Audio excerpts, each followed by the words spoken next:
आज आपण हळद कशी करणार ते पाहणार आहोत। त्यासाठी मी ही 1.5 किलो हळद आणलेली आहे। पाहू शकता तुम्ही। हे बघा, एका भांड्यात काढून घेते मी। ही पाहू शकता, ही राजापुरी हळद आहे, ती मी आणलेली आहे। नमस्कार, मी संगीताच रेसिपी मराठीमध्ये तुम्हा सर्वांचं स्वागत आहे। आता ही हळद करण्यापूर्वीची आपण प्रोसिजर करूया। हे बघू शकता, मी पाणी घातलेलं आहे हळदीमध्ये। आता ही आपल्याला धुवून घ्यायची आहे। हे भांडं जरा छोटं पडलं म्हणून मिक्स करता येत नाहीये। आता हे पाणी ओतून देऊया आपण।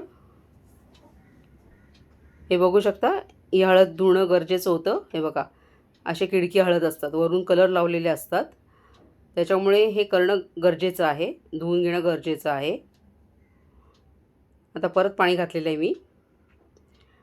ते भांडं छोटं पडत होतं म्हणून मी आता डब्बा घेतलेला आहे हा मोठा, जेणेकरून मला व्यवस्थित स्वच्छ करता येईल।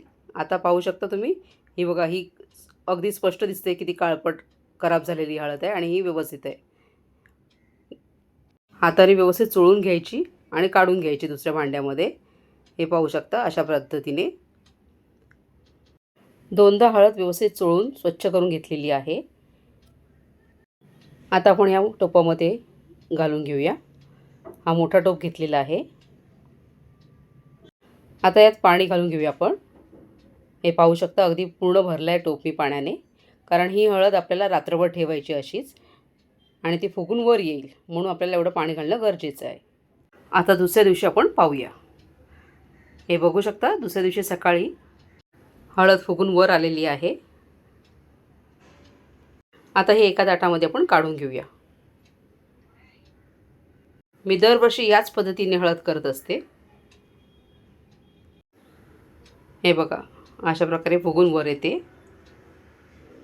आता ही परत आपण दोनदा धुवून घ्यायची आहे। तुम्ही पाहू शकता की हळद अगदी सगळीच चांगली आहे अशी नाही आहे, त्याच्यात मिक्स असते, थोडीफार खराब ही असतेच। वरून त्याला कलर लावल्यामुळे आपल्याला कळत नाही की किती खराब आहे आणि काय आहे ते, पण असं ही प्रोसिजर केल्यामुळे आपल्याला ते समजतं। आता मी दुसरं पाणी घेतलं आहे आणि परत एकदा धुवून घेते।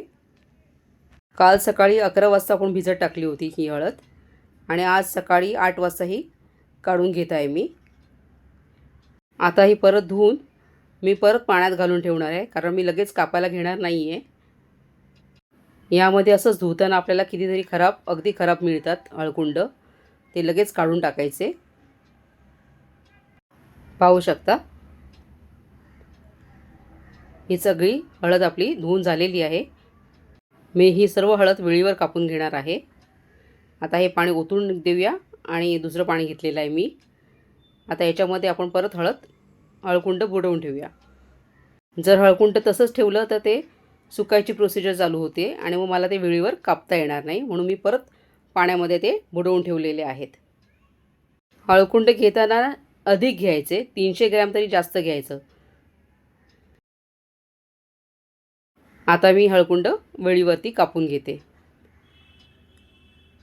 अगदी इझिली कापलं जातं, जास्त कष्ट लागत नाहीत। एकूण 1.5 किलो हळकुंड आणलं होतं मी। आता हे असं कापताना जिथे जिथे खराब असेल ना, तो भाग काढून टाकून द्यायचा, बाजूला करायचा लगेचच। तुम्ही पाटावरवंटावरती देखील ठेचून घेऊ शकता, पण त्याच्यामध्ये काय होतं, जर खराब असेल ना तो त्याच्यात ठेचला जातो, मग तो आपल्याला वेगळा करता येत नाही, म्हणून हे वेळीवरती करणं जास्त श्रेयस्कर। अशा पद्धतीने बारीक बारीक तुकडे करून घ्यायचे, जसे जमतील तसे। आता आपण हे सगळं दळून आणणार आहोत मसाला सेंटरच्या गिरणीमधून। घरातली सर्व कामं आटपून हे काम करायला बसायचं, कारण याच्यामध्ये इझिली 1 ते 1.5 तास सहज जातो। असं वेळीवर कापताना पूर्ण ताट भरलं की ते बाजूला करायचं आणि मग दुसरं ताट घ्यायचं, म्हणजे तोपर्यंत ते बाकीचे सुकतात फॅनच्या हवेवरती। हे बघा, ही हळकुंड बघा, अगदी व्यवस्थित हाताने सुद्धा वेगळी करता येत आहेत, तुकडे करता येत आहेत। हे बघा, एकदम चांगली हळद आहे ही। दुकानदाराकडनं विकत घेताना सर्वच आपल्याला व्यवस्थित वाटतं, कारण त्यांनी रंग लावलेला असतो त्याला. आता इकडे बघा हे खराब आहे. आता हे आपण विळीवरती कापून घेऊया आणि ते बाजूला करूया. हे बघा दुसरी परत मी त्यासाठीच ठेवलेली आहे. आणि मग चेक करून बघायचं इतर काय खराब नाही आहे ना, मग तो बाकीचा भाग मी घेतला आहे. अशाच प्रकारे आपल्याला सर्व करून घ्यायची आहे. हे बघा हे पण खराब निघालं आहे, बाजूला केले. आणि बाकीचा भाग जो चांगला असेल तो सगळा घ्यायचा आहे. जेवढा खराब आहे तेवढा काढून टाकायचा. अशाच पद्धतीने आपली सर्व हळकुंड कापून झाली. आता हे आपण उन्हात वाळत घालणार आहोत. आणि हे मी सुती कापड घेतले त्याच्यावरती वाळत घातलेले आहेत. दुसऱ्या दिवशी सकाळीच गॅलरीमध्ये वाळत ठेवायची आहे. वेगवेगळी केलेली आहे मी. 3 परात घेतले आहेत आणि अशी पसरवून ठेवायची आहे, जेणेकरून ती लवकर सुकेल. तुमच्या घराच्या जवळ जर डंकीण असेल तर तिथे जाऊन तुम्ही ही हळद कुठून आणू शकता किंवा मग मसाला मार्टमधून दळून आणू शकता. अशी ही घरच्या घरी आपली व्यवस्थित आणि शुद्ध हळद तयार होते. 7-8 दिवसात माझी हळद चांगली सुकली. आता ही दळायला नेते. हे बघा एका पिशवीमध्ये भरली आहे. सकाळीच दळायला घेऊन गेली मी मग हळद.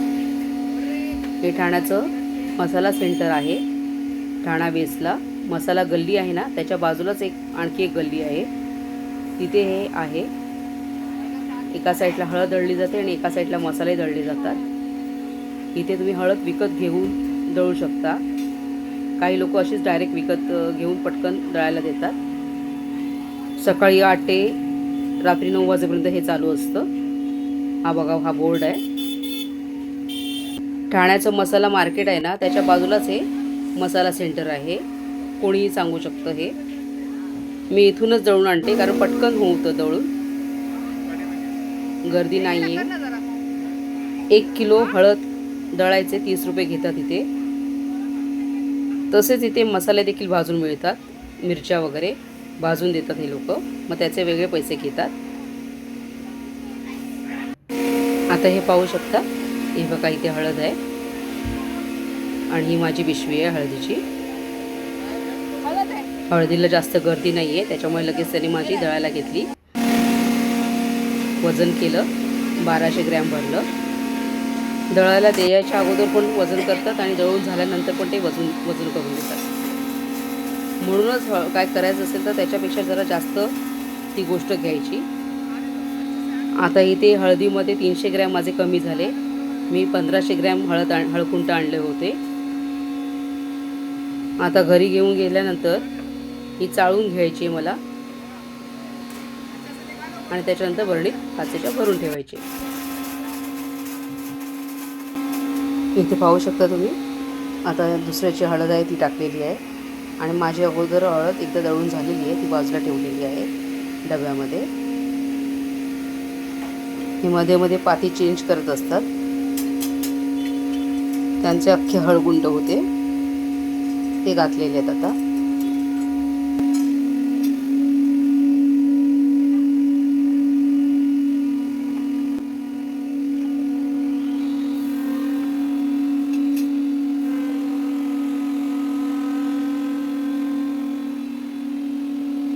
हे पाहू शकता. नंतर जे आले होते त्यांची हळद तयार झालेली आहे.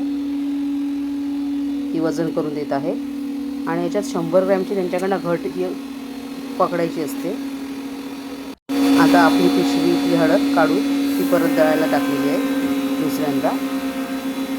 यांची 1 किलोच होती म्हणून 30 रुपये घेतले त्यांनी.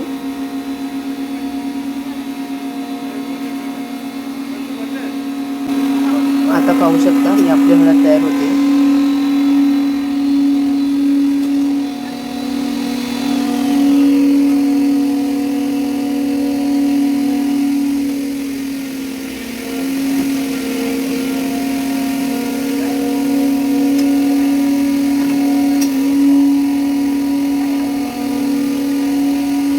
बघू शकता वजन केलं आहे आणि याच्यात 100 ग्रॅम घट पकडायची असते. 1200 ग्रॅमचे 40 रुपये घेतले त्यांनी माझ्याकडनं. आता घरी आल्यावर मी मोजून दाखवते तुम्हाला किती आहे ते. माझ्याकडे वेइंग मशीन आहे.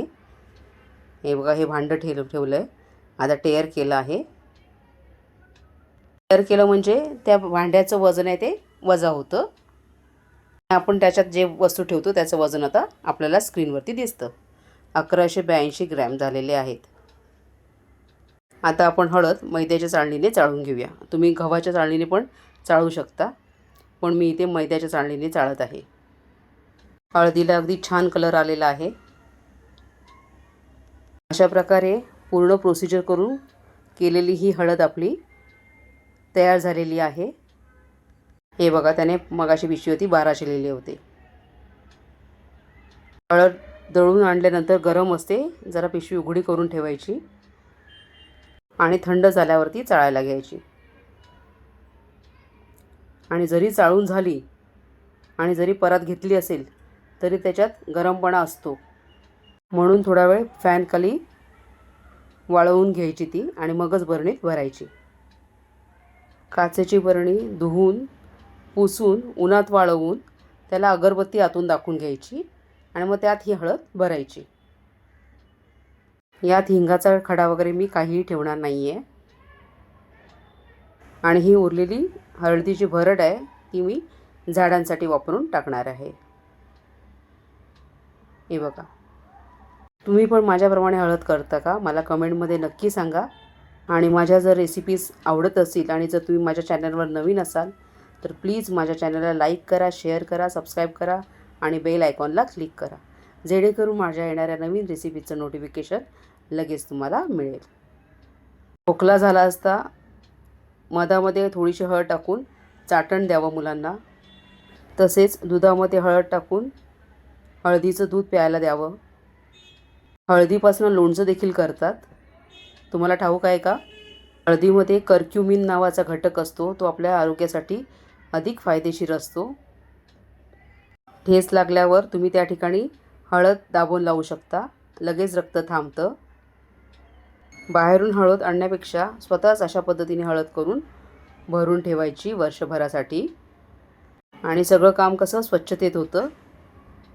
संगीताज रेसिपी 333 नावाचं माझं इंस्टाग्रामवरती पेज देखील मी चालू केलेलं आहे, नक्की व्हिजिट करा. लवकरच परत भेटू, तोपर्यंत बाय.